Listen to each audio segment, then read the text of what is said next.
Hello, listener. Welcome back to the Too Much Information podcast.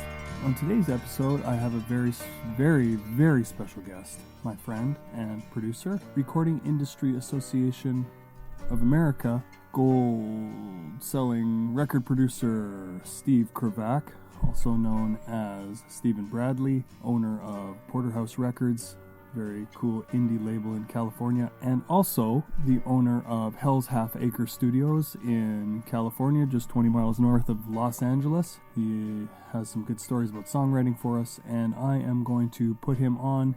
Let's go to him now. Our conversation about songwriting, about recording, about life, about his record. I'm excited. Here we go. Hello. How are you? You're quite a prolific writer too, and I wanted to know what your process was. That's interesting because I was talking with Mike Herrera on his podcast a couple of weeks ago. I saw that. And I had sort of spoken about, we sort of got onto the subject of writing, and he said, well, how did those songs come together, or did you come up with the riffs or whatever? And I said, actually, all those songs were written lyrics first, and then the sort of the tone of the tunes was shaped around the lyric. And Mike was kind of surprised. He's like, man, that's crazy. He says, I can't work like that. So, I guess everybody's got their own way, right? Well, and I would say that a band like MXPX, not that Mike's only in MXPX, but very similar to Sweetheart, is probably like get in a room, jam a song out, and then make up words and then figure words out later, right? Whereas you and I are probably doing it kind of the opposite way now with life experience now, right? Yeah. It definitely helps, I think, to simplify the process. So I find the less, for my stuff, the less outside influence or, direction, the better. I seem to feel like I know when it's working, sort of when it's there, when it's making sense, and I know when it's not. Sometimes that happens on the second read-through or the third read-through, when you're sort of like saying, okay, well, does this really string together? Is this like a fully developed idea? And, there's always a couple of clunkers right up until the end. Yeah. At least for me, like I'm always kind of fine-tuning a little bit right up to the end. Well, it seemed like as an example, Capitol Hill off your record, it seems like that's like a real, like you wrote the song around kind of a story, and so that the fact that you wrote the lyrics first makes sense to me. Yeah, and that song is like stringing out a little bit of a story. The idea came to me one night as I don't know, for me it seems, you're talking about process, but it's kind of cool to have a pad and a pen next to the bed, because I find when I lay down that things pop into my head. That's awesome. But that is sort of where that idea came from, and the Capitol Hill idea, I scribbled it down somewhere because I thought, oh, that makes sense. The character could be the mountain or the hill, and there's sort of kind of a coming of age or a coming of realization thread in that story. So trying to set it in a place where you were once a child and then sort of grown up in a return to, as is in the case of that story. It just sort of lent itself, I guess,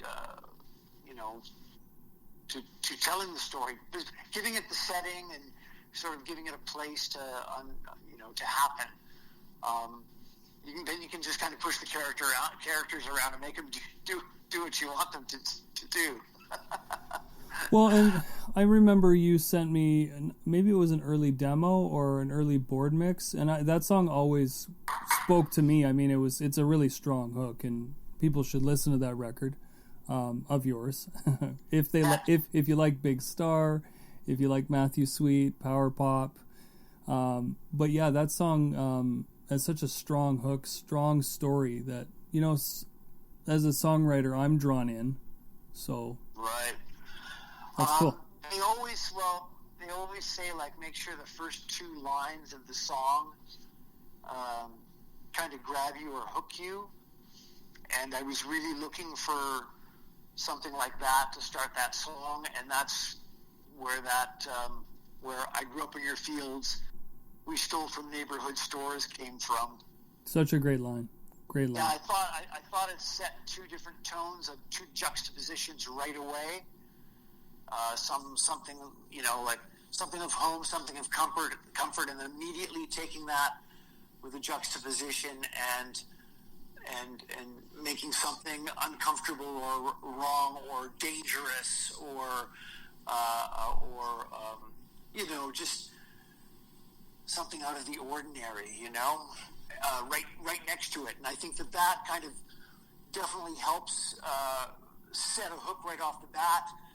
And I kind of dole it out bit by bit, you know, over the next couple of minutes through that. But no, I think that one worked out good. I think it's a developed idea and a worked through idea. The video came together on that okay, and the video's been up on YouTube for a while now. It's got a lot of views from folks up on Capitol Hill in Burnaby, strangely enough. Well, yeah, and I mean, I saw the piece here in Vancouver. I think it was in the Straight or the Sun. I can't remember. So you're getting press here in Vancouver. So I think that's awesome. Yeah, a couple of people have touched on it up there. Straight did a video feature on it, and the video features a lot of footage from, or archival photography from North Burnaby and the Heights. I love it. It was put together. I put it together myself, but I put it together with the help of the archival department of the city of Burnaby, who were excited about being involved in helping to put it together, and apparently really liked the finished product.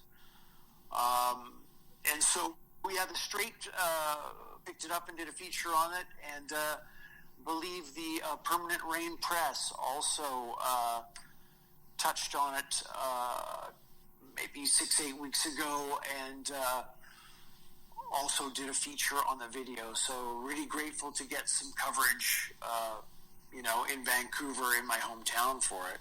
No, it's awesome. All of the media you just mentioned are supportive of myself as well, but all my friends who put records out. It's really cool to see all that. You know, Mike Usinger has always supported me, and I know you know him a little bit, and it's really cool to see him promoting your stuff from up here. So it's good. You got a double-pronged story. It's cool. Yeah, and there's been a little bit of radio play. The Simon Fraser station and UBC have played the record a little bit, so that's been positive. I don't believe CBC's picked it up yet. I'm not sure what the deal is with that, but you know, you grew up out here, so, and of course, for everybody listening who doesn't know this, you're in California, right? You're in 20 miles north of LA, or whereabouts are you? For everybody. Yeah, I'm about halfway between LA and Bakersfield. Right. But I spend a fair amount of time in Vancouver still, you know, and they're probably, you know, a few weeks at a time, several times a year. Yeah. And I'm doing more business there with the label. We're starting to do direct distribution in Canada for Porterhouse Records.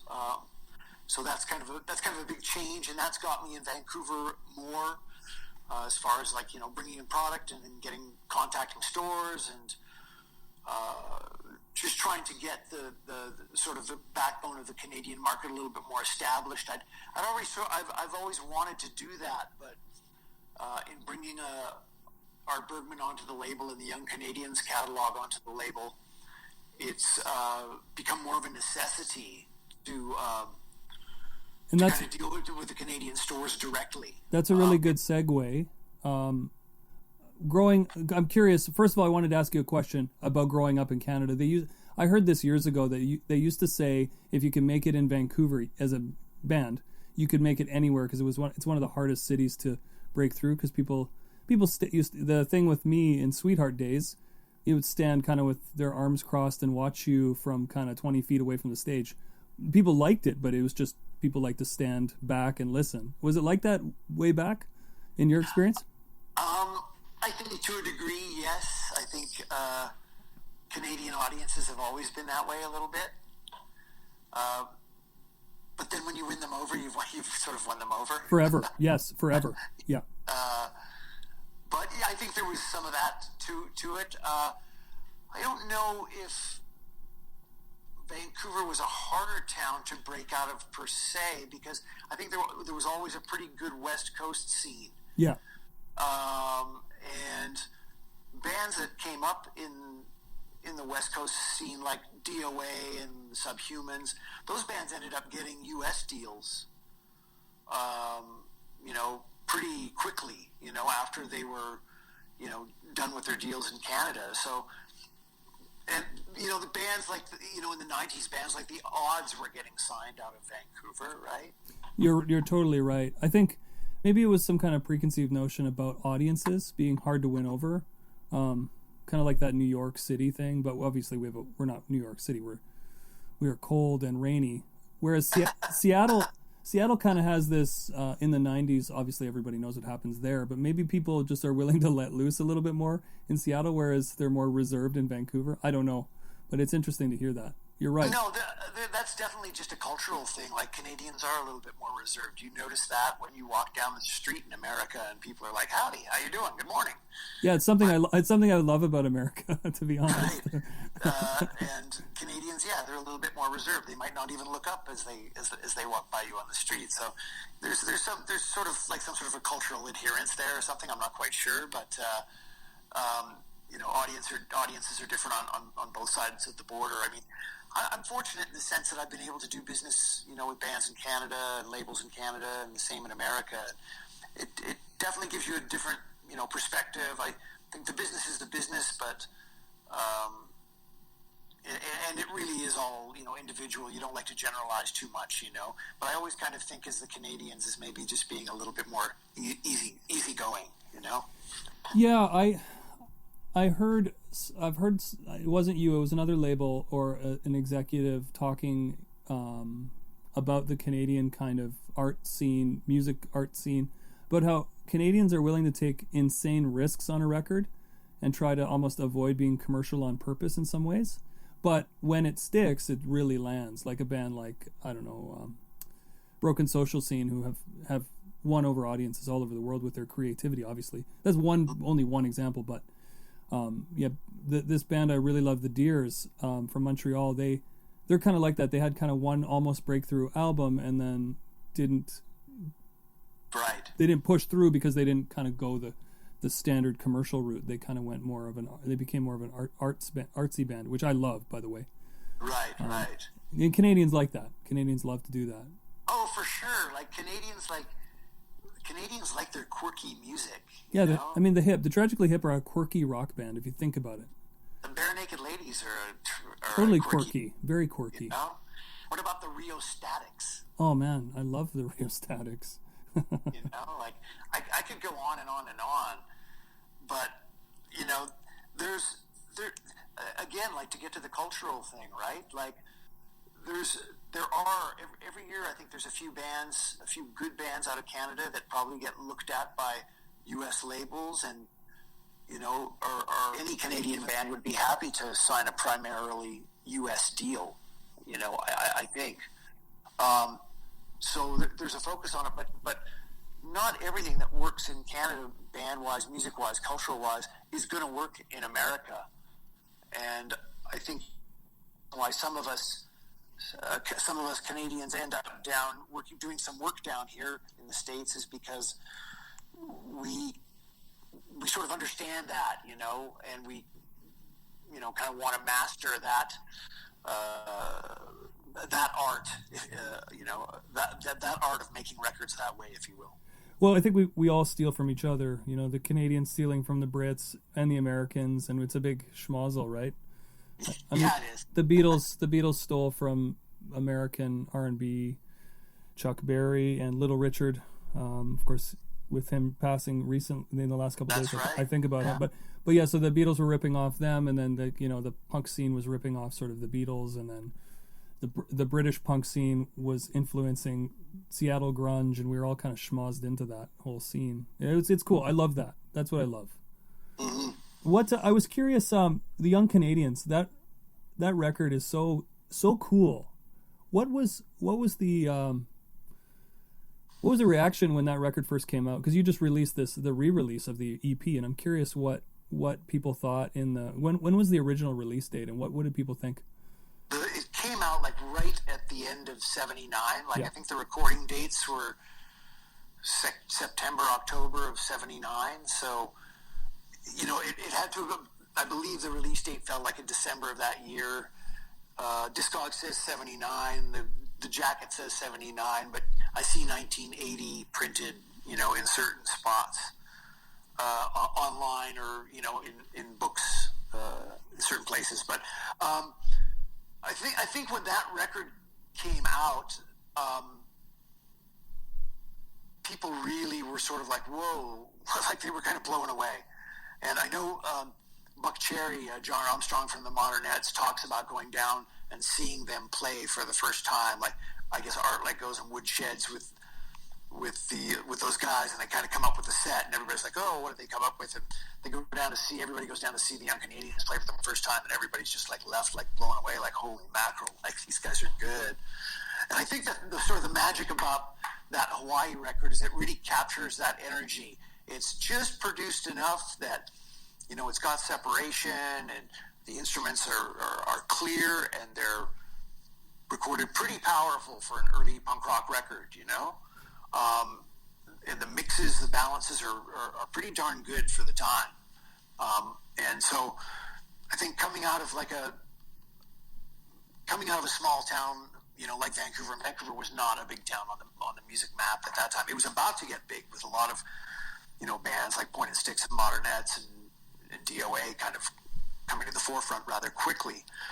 But I think the Young Canadians were sort of perceived as, musically really in that scene at the apex. They were considered the best musicians, the best singers, writing some of the best songs at the time. And I think that really was the reaction, was that people were pretty blown away.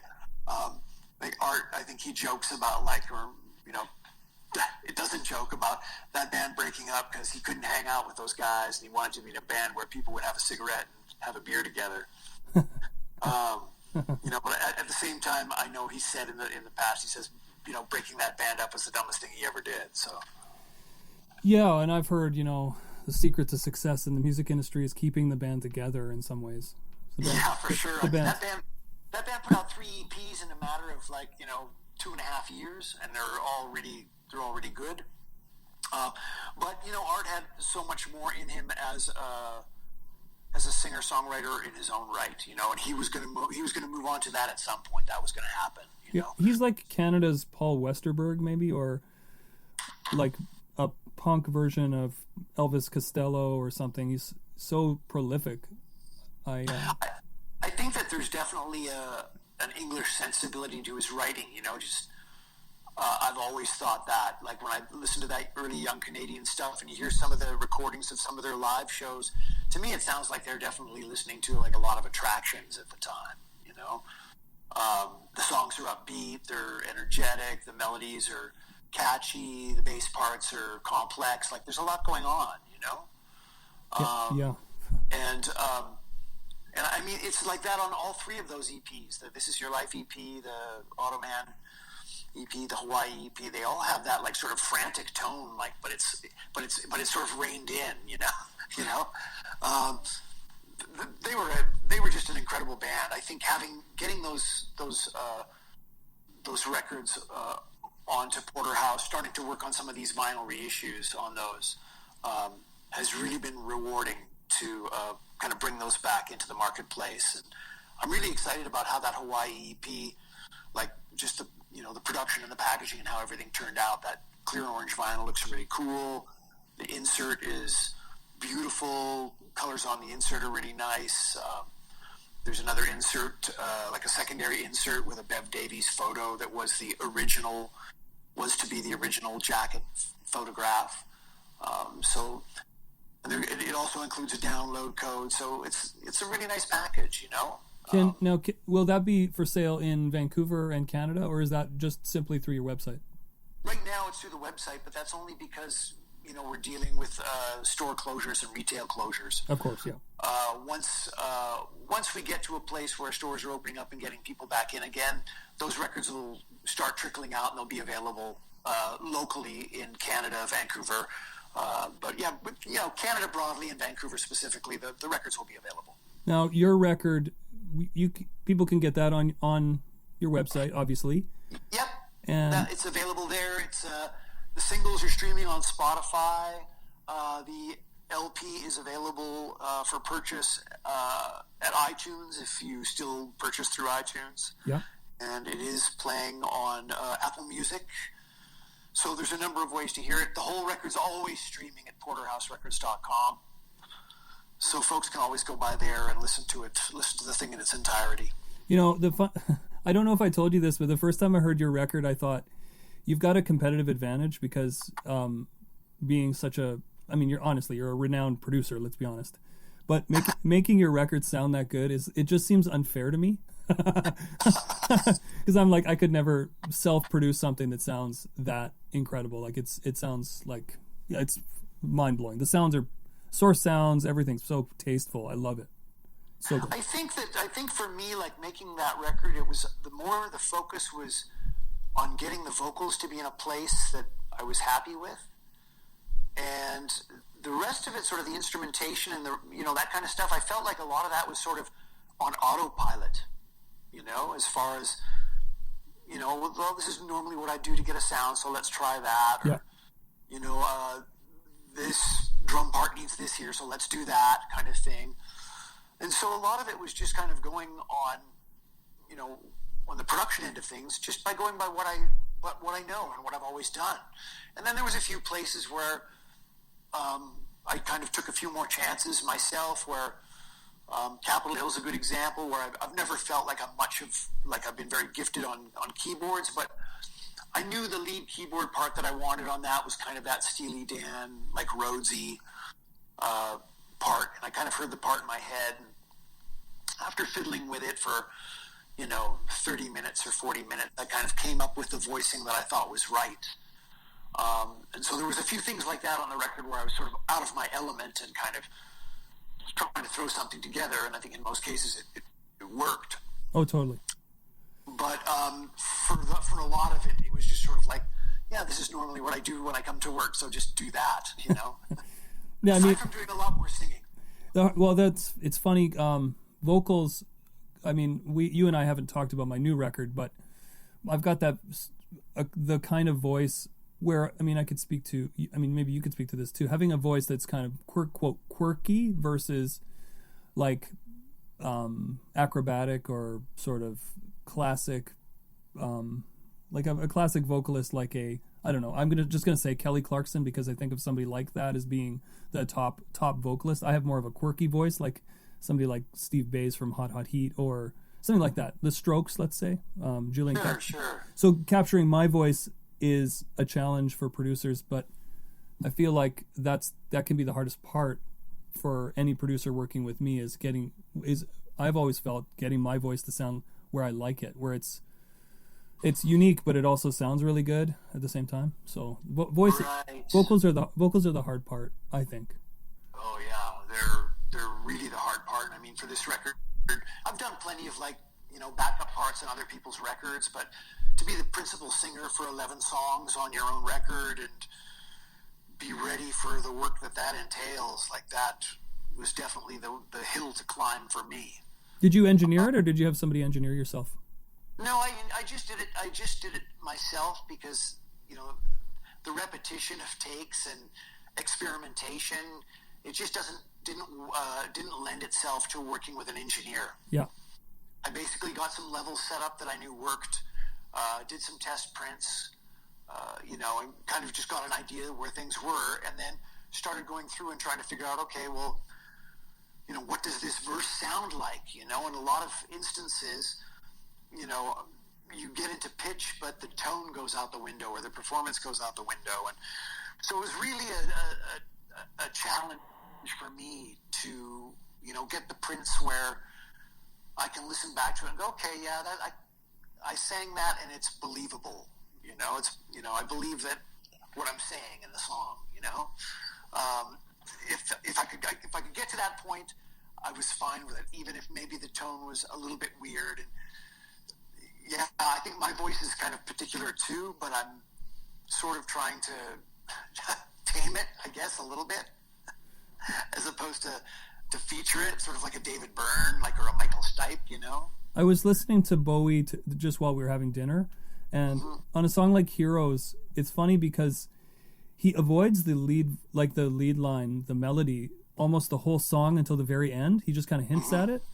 And I thought that was because it's such a big song, it's such a unique way to approach a melody, is avoid the melody until the very end and then just kill the melody. And so people who are listening to this podcast will probably be perk up and think, oh yeah, I've got a weird, unique voice. How do I make that stand out, or how do I make it sound good? But yeah, you can take risks that. You can. Most definitely, and I think all great singers do take risks, or sort of lay themselves bare in some sort of way, and that's part of delivering the lyric and part of connecting with the listener too. We're staying away from talking about pitch. My new record, JP said to me over and over, did the Beatles use auto-tune? Because I'm like, if I hear this in 10 years, I don't want to think, oh, I should have recorded that one note better. I don't want to be pitchy on one thing, because that's all I'm going to hear. But that's the nice part about a producer who's kind of almost sticks to your guns for you, Right. What was it like working with, say, MXPX and those guys, Mike and those guys? Did you ever have to do anything like that, where you had to reinforce their belief system for them to make sure that they stayed within a certain lane musically, or not too commercial or not too punk or something? I think working on tunes generally, I don't know that I ever really look at it as keeping it punk, or I just sort of look at it as individual songs. Right. Serve the song first. Serve the song first, and that kind of draws the map for you. Right. As far as with those guys, I think we were always trying for the most part to get stuff to sound pretty in pitch, and pretty energetic. Well, but I know some of our keeper takes, had more energy than pitch. Right. On a couple of those records, and there was no auto-tune back then, so it just it was what it was, But I listen back to those records now, and they don't, my knees don't buckle if I hear a song or hear a note that's a little bit flat or something like that. I'm hearing more just the spirit of the song and the connection of the whole delivery from beginning to end. And I think when I was sort of piecing together stuff on my record, I was sort of thinking about that, keeping the flow going. Because I'm doing a lot of going from single vocal on a verse and a chorus, on a verse and maybe a bridge, to double vocal on chorus, maybe double vocal on intro, maybe double on the bridge or only part of the bridge. So the dynamics are going up and down all the time between the changes in tracks, and you're trying to keep still sort of some sort of a uniform feel to that. So that can be a challenge. And as a newer singer, I was not singing the songs top to bottom. I'd work on the chorus figure and print some of that, and then work on the verse figure and print some of that. Kind of get into a zone where you're working one melody for a while. Yeah. No, that's usually the best way to do it. I think that for me at least, because I'm still sort of trying to train my muscles to go where they need to go to make the notes and give it the right shape. The notes are one thing, but having it shaped so it sounds like a nice, pleasing word, that's the real difference between great singers and poor singers, I think. when you're listening to a great singer, they can make the toughest word to sing, so they can make it sound sexy. They can make it sound good, you know. Yeah. And those are the real pros, you know. That's why I'm always drawn to Lennon, right? Because Lennon, he had kind of this not very dynamic voice, but it's everything he sings. Something about it, he means it. Even though even the early stuff, the lyrics are almost derivative in a way, but he means it. He means it. It's awesome. Oh, for sure. And I don't think that in some cases people could accuse him of being a strong singer, like an Adele singer. You know what I mean? Like, exactly. He wasn't a trained, singer in that respect, but he sang from the heart. He did a lot of doubling, like Lots. Like a lot of that stuff that he did was doubled, and that gives him his sound and his texture too, It's like those Ramones records or those Offspring records. Like there's a lot of doubling and tripling going on those too. And they're using the harmonizer as well. Yeah, with Lennon, they got the ADT machine in, I believe, 66. And that he loved that machine because it would make his voice sound bigger. Mm-hmm. So he wanted it on everything as soon as it was invented by Abbey Road. Gotcha. Yeah. Yeah, he didn't like his own voice. Didn't he complain that he didn't have a good voice? I think so. I've heard that about Tom York. I've heard that about Kurt Cobain. I've heard that about a lot of singers that you just kind of don't love listening to yourself. I'm not. I'm of the same mind myself. I overly critical probably, but like I always kind of wanted to be able to sing like Jeff Buckley. I mean, every indie male singer probably looks at Jeff Buckley as being the gold standard for male vocals in that genre. Maybe I don't know. Maybe maybe it's just me. But but I think he's top 5 for sure. So, but I always kind of aspired to have that voice. But you have to work with what you got, right? That's like the secret of punk ethos. Use what you got, right? Right. Yeah. That's something that I think I've always tried to do. Like when I'm, writing or performing or creating, it's I try to play to my strengths. Whenever possible, yeah. Whenever possible, and I think that's always a good way to at least create a foundation to succeed. Start with a simple idea, build it from there. You don't have to take too much at one time. You can break the idea apart a little bit. But, you just kind of keep chipping away at it. And then all of a sudden you turn around one day and you're like, whoa, that's kind of cool. Yeah, and I mean, my growth as a songwriter has just been time and repetition, right? Right. And having friends who tell me that something is shitty. Well, I don't know. Like, when did we first start talking about 2012? Yeah, or 2011, somewhere in there, yeah. Somewhere in there, yeah. And I felt like that X's and O's record, which, we eventually brought on to distribute for you, had lots of bright songwriting moments in it and lots of clever moments in it. And one of the things that I thought about your singing on that record actually was I just thought you sang for a really good pitch on that record. Like it sounded like you sounded belty, but you sounded like in tune. And I was like, that's hard to do. I know that's hard to do.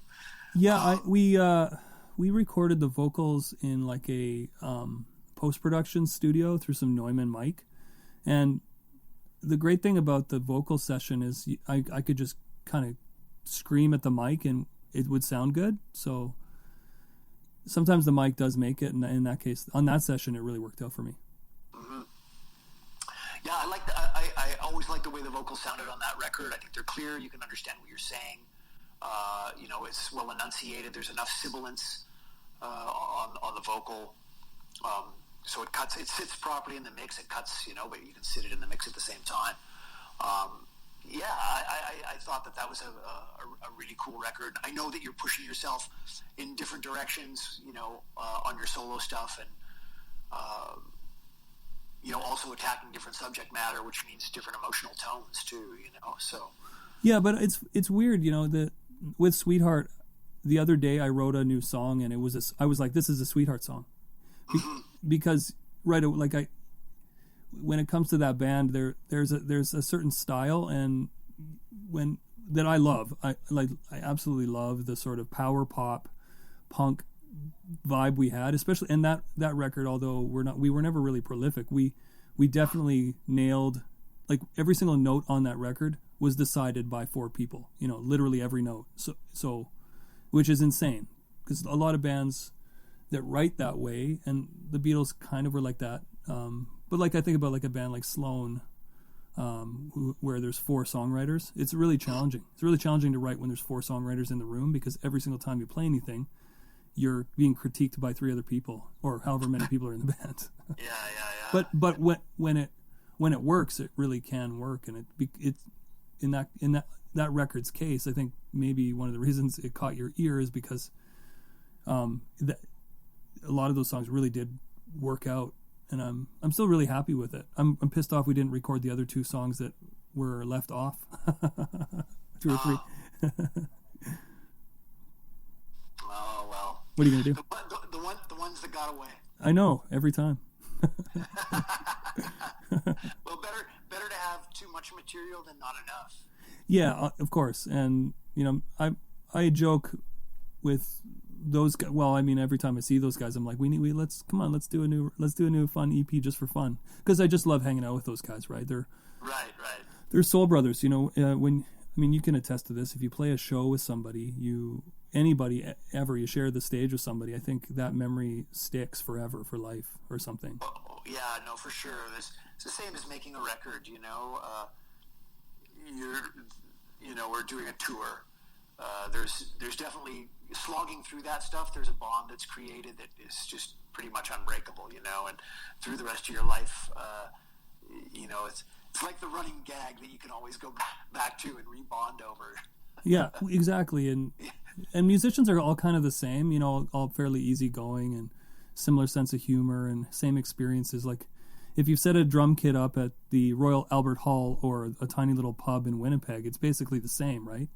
Yep. There's a load in, there's a dude at the door, and then there's a guy helping you carry it in, or there isn't, and there's a stage, and there's a place to store your gear while you're on stage. It's all the same. It's just the quality levels vary. Oh, no doubt. And it doesn't matter what end of the spectrum you are in the business; they vary. When you're on the low end of the spectrum, you'll get these highlights. You're like, oh, we got the full meal deal tonight. Yeah. They helped us load out, and we got a hot meal. And then, like, sometimes you're on the high end of things, and it's like, oh yeah, there's no hot dinner. Here's a $10 buyout for the Chinese place across the street, and there's no hot running water in your dressing room or your hotel. The change room is the men's washroom. That's it. Yeah, exactly. So it's it's one. It's either or. Everybody's going through the same stuff. Yeah, and it truly is the same on the way up as on the way down. Yeah, I guess that's kind of it, isn't it? I watched. There's on Apple Plus TV. There's a documentary, The Beastie Boys, a brand new one, and so it was interesting watching it because they kind of had this like one-hit wonder record, and then took a few years off to reinvent themselves, and it was like they started over, kind of slogging it through the small clubs. And I love that story because, I mean, you see it. I've seen bands like, going back to the Tragically Hip before Gord unfortunately passed away from cancer.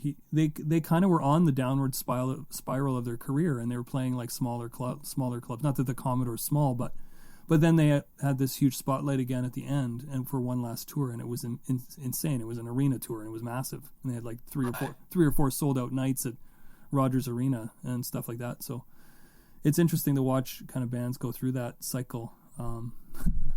Yeah, I saw those guys in the beginning of that cycle. They were opening up for, I believe they were opening up for Daniel Lanois at the Spectrum in Montreal. Yeah.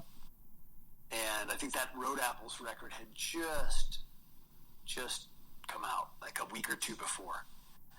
And so nobody had really knew much about them, like up until that point. And they did that show.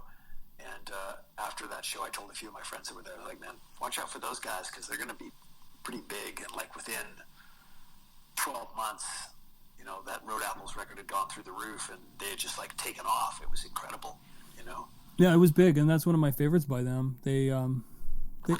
The complaint for Canadians is that they never broke in the States, but that's true. Like they did not for some reason. They're too, like we were talking about the cultural thing, too Canadian. Kind of. Like kind of. But there had to be a few songs there that could have hit in the States. Yeah, there are a lot of Americans who love that band, but it's kind of, there is some American bands that don't translate in Canada. Right. I think about, like, I'm not going to say that Aerosmith isn't as big in Canada, but because I've worn multiple hats in music, I've been in cover bands and stuff. Cover bands don't, in Canada, in my experience, don't play Aerosmith songs, even though Walk This Way is a classic, right? Right. So I don't know if that's a good example, but it's sometimes bands are territorial specific. I mean, the Jam are really, really big in the UK, massive. Paul Weller's like a god there, but right.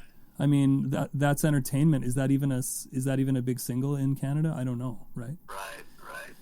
Yeah, in the States, it's kind of interesting. Some of the Canadians who broke like big, like with massive singles. It's like Black Velvet, Alana Miles. Huge. Yeah, huge. That was like smash, right? Or Alanis Morissette,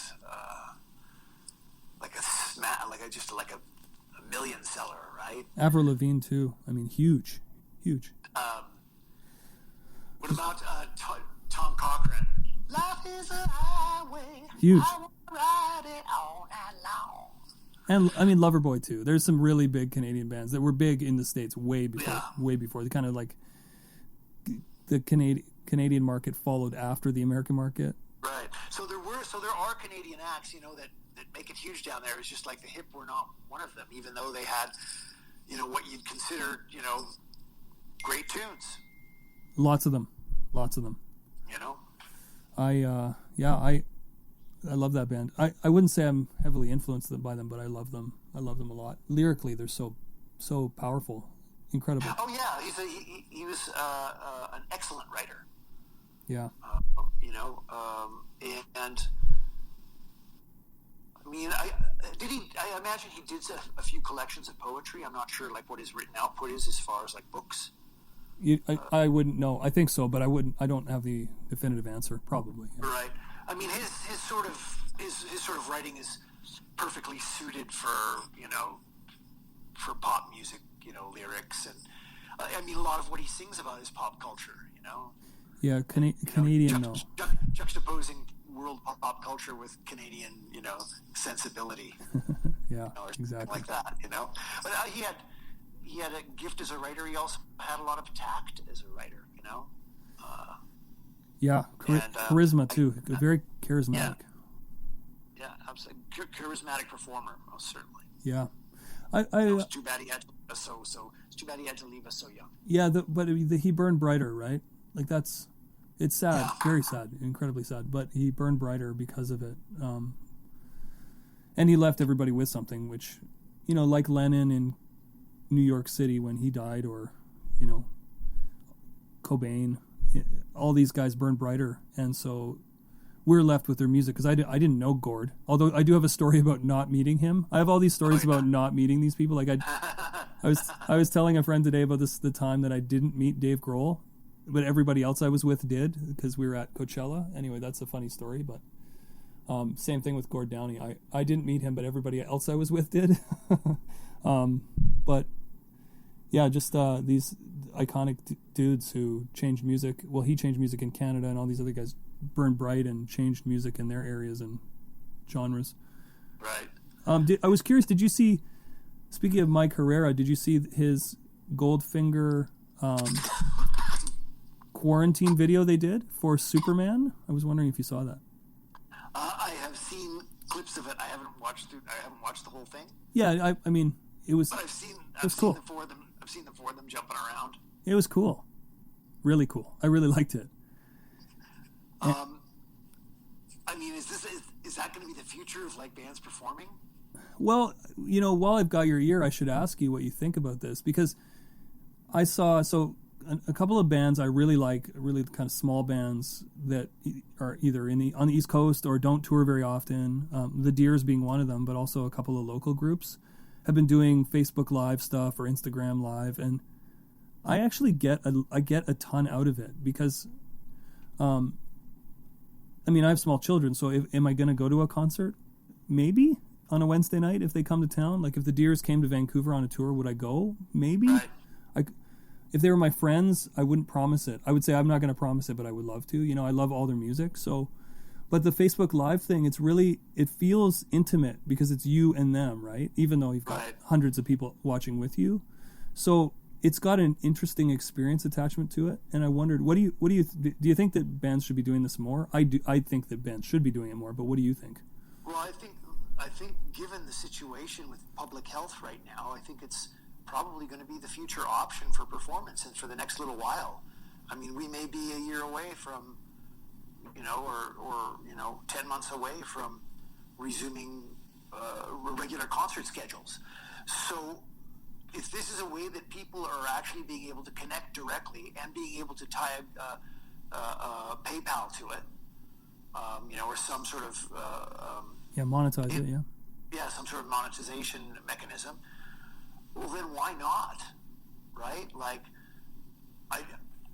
you could almost start doing little shows from your living room, once a week, and hopefully building an audience.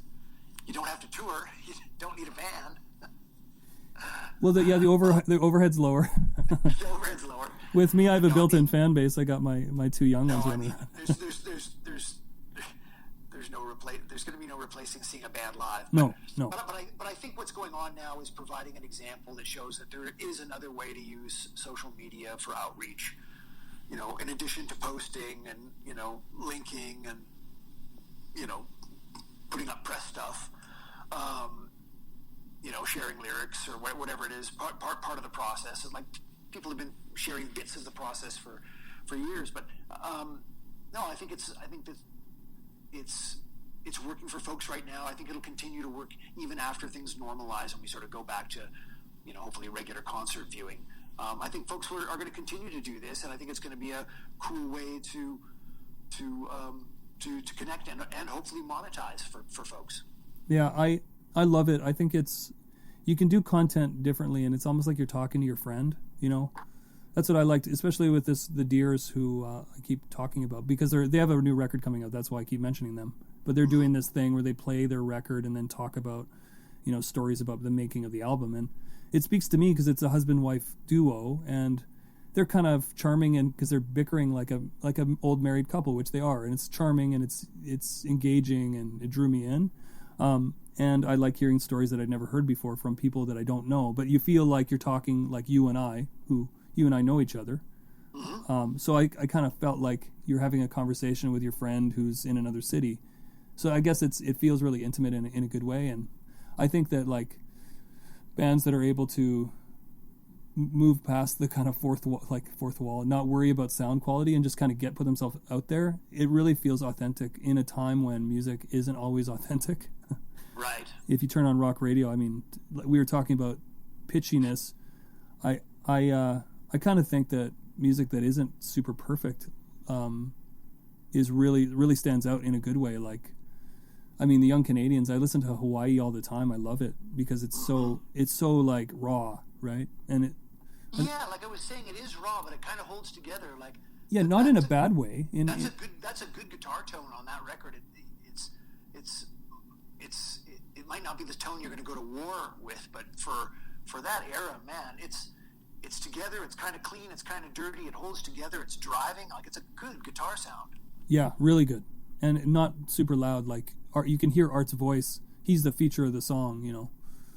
Those songs, like that was mixed by Bob Rock.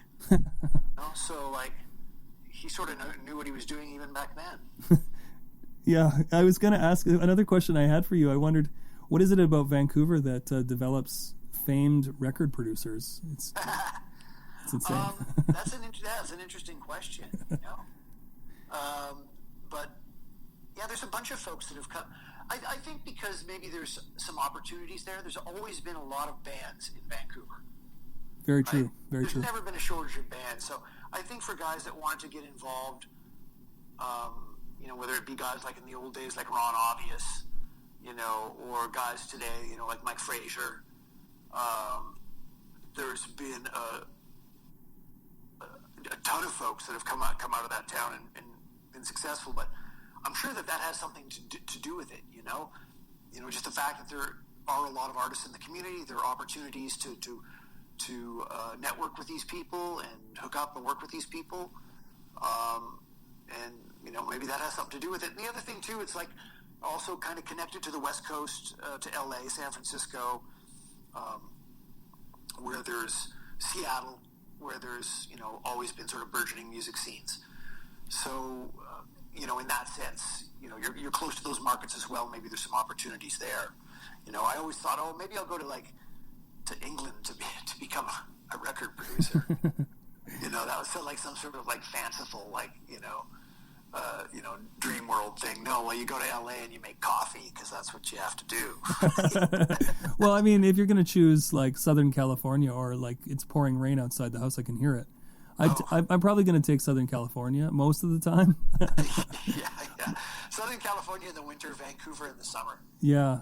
The one thing I'll say is, a guy like Bob or Bob Rock and Bob Ezrin and Garth, if I'm a band, do I want to go to kind of scuzzy Detroit to do a record, or do I want to go to the west coast of Vancouver to do a record? It's so beautiful here that I think artists are drawn to the area.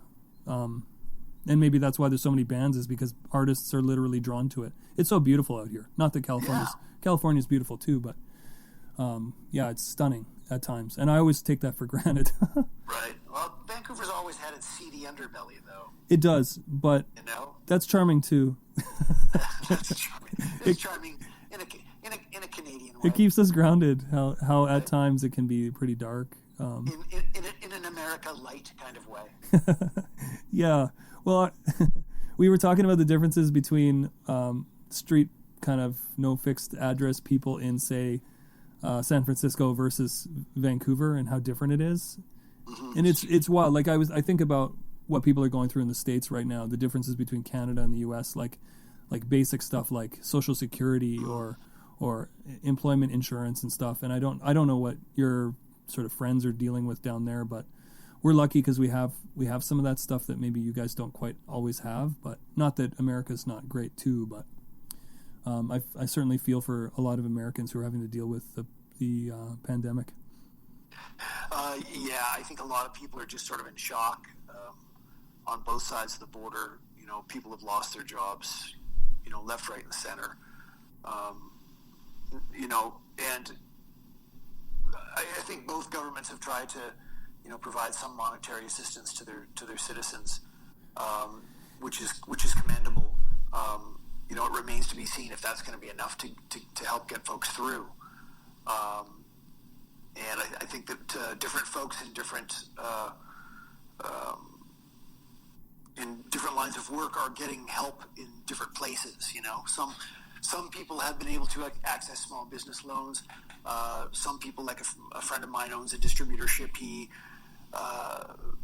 laid off everybody so everybody could go collect unemployment. So fortunately, they're getting something through the state of California. Other folks are getting something from the federal government. There's been a $1,200 payment and then $500 for each child that's been going out to families. So there has been, some assistance on various levels, but that remains to be seen, how long this is going to go on for and how sustainable that really is, right? Yeah, and nobody knows, right? Not one leader knows. Every country's dealing with it differently and doing the best they can. No, for sure. I'm trying to look forward and looking positive. I've got a new release that I'm starting to put together for the label, this Germs thing, and the complete anthology. Yeah, I am super excited about that. Yeah, I'm excited about it too, and but that's one that's sort of been hung up because the plants were closing, and now they're kind of looking like they might be coming back on skeleton crews. So I'm trying to position myself right now and get that record mastered and plated so that it can go to the plant when we decide that we're in business again. So I'm starting to piece it together right now. Have you dealt with, how is it dealing with the Germs as far as getting that deal and working with the masters, and what condition was it in, and what's the band like dealing with? Basically, all of that deal is straight through Warner Brothers, who controls. Well, actually, it's twofold. Warner Brothers controls a portion of the masters, and then there's 4 of the masters that are controlled by a third party. So I had to work with both of those folks to ensure that I could get licenses for both. And then as far as artwork for the label, I'm simply using the packaging that was used for the compact disc release. Right. And so fortunately, because that's already been released, that's cleared for usage. So there's I'm not encumbered in any way to use any of the artwork or anything. That's all considered part of the packaging. Perfect. So it's a pretty clean deal. All you have to do is make sure that you pay the publishers the mechanical royalties when you press, and make sure you get them to the distributors. So pre-sales have started for that, and it's going into production now. It's just been delayed a bit because of the virus, and because plants have just been closed. Yeah. But as we're talking about starting to normalize, I was kind of fortunate the Young Canadians thing was in production before all of this happened, so it got delivered kind of in the middle of things. And I've been doing mail order on that. Those have been selling through the website. But there's been some definitely some good pre-sales for that Germs reissue, and I think it's going to be really popular. The GI record is never really in print, and this is basically the 7-inch, the EP, the GI record, the first 7-inch, and the songs from the Cruising soundtrack, all in one 2-record set. That's exciting. Really exciting. Pretty epic, yeah. So I think it'll do really well, and I think the fact that GI has been really hard to find should make it popular. I think it'll do well in Canada too. I've tried to really focus on keeping the price of it reasonable, so that when it gets translated into Canadian dollars, the sticker shock isn't so bad that people are like, I'm not buying that. But somebody, because I'm a vinyl aficionado, but I'm still kind of like a newbie when it comes to 180 gram vinyl and like reissues. So I'm still kind of a rookie. But what I would say is that for my favorite records, I'm willing to pay. It doesn't even matter if it's $40. Who cares? I'll buy it. Like I bought Pinkerton, and I bought In Utero, and I bought Achtung Baby, because those are 3 records that really heavily influenced my life. And then I have all the Beatles stuff too. So right. I figured you'd have most of the Beatles stuff on vinyl. Yeah. So I'm kind of waiting some of that stuff out because I want the monos, and they're hard to find right now. But with the virus going on, but the one thing I'll say is that people are willing to pay for vinyl because it means more. The artwork is there, and the quality is way different than way back. Like I had a stack of records from like a small collection in the late 90s. I was always carrying around with me whenever I was going anywhere as a kid, in college, moving around, and that stuff was shitty. It was recycled vinyl. It was bad. Mm-hmm. So it's all great now. Like the quality is way different. Way different. Yeah. No, the quality is good actually, and it's consistent. Yeah. I'm setting up with a new plant in Camarillo right now, just simply because the plant that I was using before closed. And I had been with them for about 20 years, so that's a big change. Like overnight, to have to move on to another plant. But they, like everybody else, have been shut down because of the stay-at-home orders, and everything's been disrupted. The distributors have been kind of just doing skeleton crews and coming in a couple of days a week. I got my statement last week, and yes, like a few records sold last month, like a trickle compared to what it would normally be. But I was even kind of surprised to see that there were some sales. So folks are buying music right now, so that's a positive thing. And folks are tuned in to social media to see people perform right now, which is a positive thing. And it seems like people are sharing their favorite album covers or talking about their favorite music on social media. Yeah. So in all of this, like, I think it continues to show how important music is, and how close to our hearts it is, and how much we look to it for support. Whether we listen to it on vinyl, whether we listen to it on 8-track, whether we listen to it streaming. Yeah, I mean, music's the great connector. I think in times of trouble, this is what you have, right? You have music. Right. Music carries people through. I think you and I being in the music industry probably have a different, because I have a totally different relationship to music than, say, my wife, who is just a huge fan of music. And so she listens to music to enjoy it and to feel something differently than me, who's maybe listening to music because I want to be intellectually challenged. Right. But sometimes I do, and I want to hear weird sounds, and I want to hear ideas, and I'm sure you're like that too at times. And then sometimes I'm just like, I just want to listen to Brian Wilson sing some really cool harmonies. Or if you're like me, sometimes you're like, I just don't want to hear anything right now. I want to hear silence. Well, the news. I listen to talk radio. Well, Steve, I should let you go. Get going, and I really appreciate you coming on my podcast. Hey, absolutely. I'm really glad that that we had the opportunity to chat a little bit about the record. I'm glad we had a chance to talk about, like you said, what you were saying you like to talk about on the show, which is songwriting. I love it. Putting songs together, like the mechanics of putting songs together. And that's really a cool thing to talk with another songwriter about. You know, a little bit about process, and I'm sure that, like I was saying, we all sort of have our different way of doing it. You know, so I'm sure it's interesting to speak to, you know, other writers, other artists, and find out, you know, oh, how do you approach this, or how do you do that? You know, you're kind of in a cool position to be asking the questions.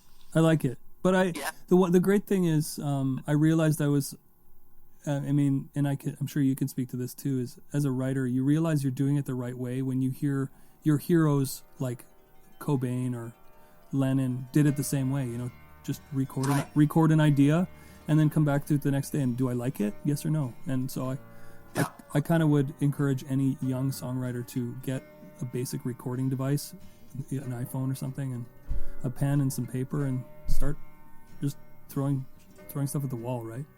Yeah, that's how you start. Yeah, absolutely. And also repeat the chorus 3 times, for Christ's sakes. That's it. Start with the chorus. Yeah, I'm my pal Finn, who plays cello on a lot of my records. He says he thinks I'm write really strong verses, but need to work on my choruses. But they're the hardest part. For some people, that's the hardest part, and I'm in that group of people. It's sometimes really hard to write a really powerful chorus. So there you go. Yeah. Well, it's all hard. Yeah, except for recording, which is really easy for you. Being able to record a record like yours on mostly autopilot, I think is you're a lucky man. I can't imagine what that would be like, because I can barely get a good tone out of just anything. So there you go. Well, I just find it's less embarrassing when there's less people around. There you go. Well, dude, you have a wonderful night, and nice chatting. Cool. Thanks a lot. Great to be on your show. Rock on.